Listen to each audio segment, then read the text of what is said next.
At muling nagbabalik ang inyong tsuhin na bitter para sa isang weekend adventure. Dahil nga sa meron akong singaw at wala ng space mga tartar sa aking ngipin, dito ako sa dental shop nagpunta. Ayan si Doc. Ang dental clinic nga pala ay combination ng optical shop, kaya naman pwede kayong pumunta dito para magpasukat ng grado ng inyong mga mata. Sunod ko nga pinuntahan ng isang pwesto dito sa palengke, dito sa Luis Abubot Center, dahil meron akong kinakailangang gamit para sa Holy Week 2024. So sari-sari ang mga kanilang tinitinda dito. Merong tirador, gamit ng mga bata, bilao, mga almiris, mga gamit sa pagsasaka, mga karet at mga sulo. Nagsukat din ako ng mga pwede kong gamitin na sombrero. Ayan, sige, pose. And finally, nabili ko na yung tina-target ko na bilhin. Pero bago pa ako makauwi ay muli akong bumalik dahil mayroong mga nagpabilin.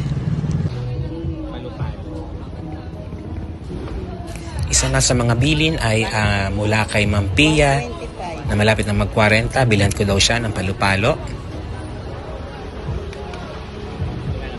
At bago ako umuwi ay isang pamilyar na mukha ang aking nakita. Hello! Happy to serve you at Luis Abubot Center. On the way home na, bit-bit ang mga pinamiling gamit. Pagsapit naman ng alas 4, kasama ko ang aking nanay na pisngot, kami ay nagsimba. Amen. Sumainyo ang Panginoon at sumainyo. Maraming nakapilan mapagmahal na Diyos sa mga anak at Espiritu Santo. Amen.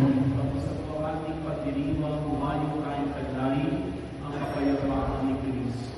Salamat sa Diyos. Pagkatapos ng misa ay nakita ko si Chang, isa sa mga lola ni Wonder Z, at kami ay nag-selfie. At dito na natatapos ang video na ito. Thank you for watching!